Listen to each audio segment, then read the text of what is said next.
Thanks for inviting us in. We want to begin tonight with that hit and run involving an Indianapolis Army veteran. Police tell us they are still looking for the person who hit 37-year-old Dustin Dove on the west side of Indianapolis. And tonight, we've got the security video from a nearby home that captured this incident. Our Chase Howell talked with Dove from the hospital tonight, and he learned he wants whoever did this to fess up. Dove says it was here on North High School Road, just off of 10th Street, where he was waiting for an Uber when a car hit and pinned him against this car. Now, the impact was so strong, it pushed these three cars together. In this security video, you can see Dustin Dove and a friend standing at the end of a driveway. Seconds later, you can see the car flying down the road and smash into Dove. The driver of the car then backs up, and as Dove's friend is waving their arms, telling the driver to stop, they take off. His headlights lit me up. He hit me, and when he's backing up, he could see it. And I don't know why he didn't want to stop. I don't know why he didn't want to make it right.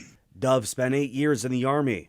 One of those years he was deployed to Iraq, though it'd be here at home where he would face his biggest battle, learning how to walk again. They had to amputate my leg in between my knee and my ankle. My bladder ruptured, so they had to stitch that back up.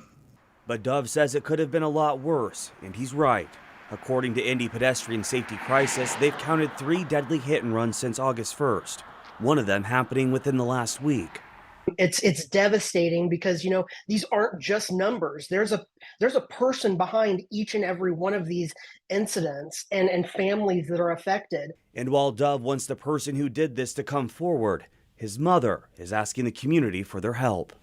If you have any footage whatsoever, please review it. If you find anything, any cars whatsoever, please contact the police. We would like to find this person that did this to him. Dove says doctors believe it'll be 4 to 6 weeks before he'll be able to get up and stand up on his foot, and about 6 months before he'll be walking well in his prosthetic. Reporting here in Indianapolis, Chase Howell, 13 News. For more than a decade, Sergeant Javid Richards served with IMPD, and tonight he's being investigated by that police department, suspected of downloading and sharing child pornography. As we first reported last night, it was a tip from the National Center for Missing and Exploited Children that led police to Edwards. But now we're getting a clearer picture of how this case came together. So according to the court documents, investigators say Richards spent hours on the messaging app Kik, trading videos of child porn. Police questioned Richards yesterday. Investigators say Richards told them he didn't have a Kik account anymore, saying, "Whatever happened in that moment, whatever it was, is not who I am," right? It is not who I am. Richards is due in court on Thursday. Indianapolis Mayor Joe Hogsett tonight is laying out his plans for harassment training for all city-county employees. This move comes after 2 women came forward accusing a former chief deputy mayor of sexual harassment. Our Logan Gay combed through the new executive order tonight and joins us to break it all down. Logan? In this executive order from the mayor, he says the city and Marion County have a zero-tolerance policy for any form of sexual harassment. And I apologize. It's been 1 week since Lauren Roberts and Caroline Ellert watched as Mayor Joe Hogsett addressed the City County Council there to lay out his 2025 budget proposal.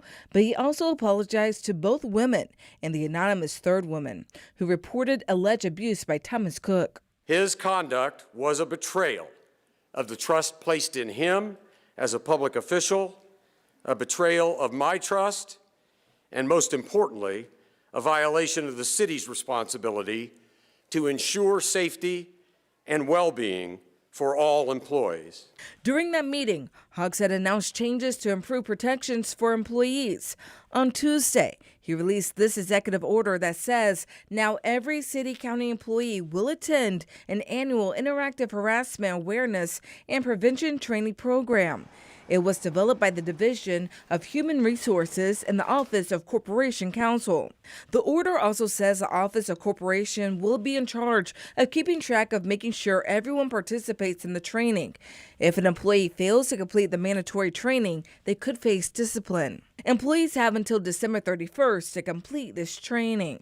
In a letter to employees on August 16th, Mayor Hogsett said the executive order will allow every single person who serves this community to know their rights, their protections, their reporting obligations, and what to do if they find themselves on the receiving end of any unacceptable behavior. He also reminded employees of the anonymous online reporting form and plans to hire a national firm to update the entire employee handbook. Caroline Ellert and Lauren Roberts send this statement to the newsroom with their thoughts on this new executive order. It reads, "We're glad to see movement on one of the steps outlined in our letter. We hope the new training is effective in giving employees a safe space to learn about their rights." In Indianapolis, Logan Gay, 13 News. It was cool last night, even cooler tonight by about 5 degrees for most of us. We're down 5 in Shelbyville from 24 hours ago, 4 degrees cooler in Richmond, down 6 in Kokomo, down 5 in Bedford, and 3 degrees cooler in Indianapolis. That puts most of us in the 50s. We're already down to 55 in Kokomo, 53 in Muncie. Local low temperatures, 40s and 50s. Grab the jacket early tomorrow morning. Angela, thanks so much. I want you to take a look at this. These are bullet holes at 2 homes on the northwest side of Indianapolis. A man found shot and killed there, and now neighbors are voicing concerns about safety. All of this unfolding early this morning on Udell Street, which is near 29th and MLK. Those gunshots appear to have come from just outside a window. Police tonight believe the shooter was targeting someone. This violence sparking worry tonight among people living nearby. This happened on the block with a ton of kids living on it. It raises some concerns of the safety and whether or not it's actually a safe neighborhood for kids, especially with a daycare really being right next to where it happened. Tonight, we're working to learn the name of the person who was killed. That information has not come in from the coroner, but neighbors have told 13 News he lived at the house with his sister. Tonight, IMPD is confirming that investigation into 3 people shot on the west side of Indy are believed now to be connected. 2 of the men died. Investigators just confirmed their names, saying that someone shot 21-year-old Nathaniel Thomas near Michigan and Tibbs Avenue yesterday afternoon. A man shot and killed near Michigan and Holt Road was just identified tonight as 40-year-old Brandon Groves. A 3rd person shot was taken to the hospital in critical condition. Right now, no one is in custody. We're getting fresh insight tonight from Marion County Prosecutor Ryan Mears about possible criminal charges against adults when kids are involved in gun violence. Over the weekend, 2 kids were taken to the hospital with apparent self-inflicted gunshot wounds, both of the children in critical condition. In one case, 2 people were detained. But Mears told us if arrests are made, he'll look into filing criminal charges. He told 13 News since 2022, he has charged 7 to 12 adults in shootings where a child accidentally shoots themselves or someone else.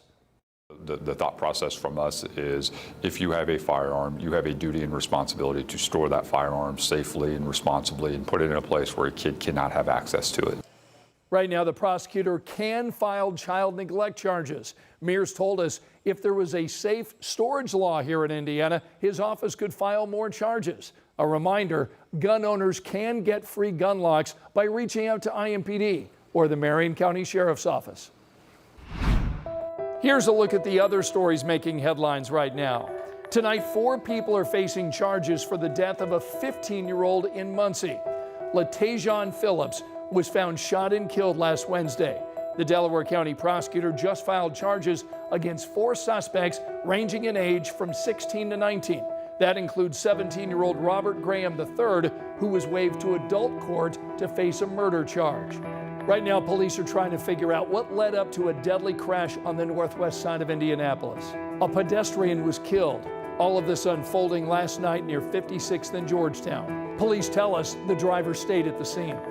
A new study out tonight indicates a weight loss drug from Indy-based Eli Lilly and Company is preventing new diabetes cases by 94%. Researchers found that tirzepatide cut the risk of type 2 diabetes in pre-diabetic adults who were overweight or obese after 3 years of weekly injections. Tonight, Lilly has to take that data to the FDA and other regulators.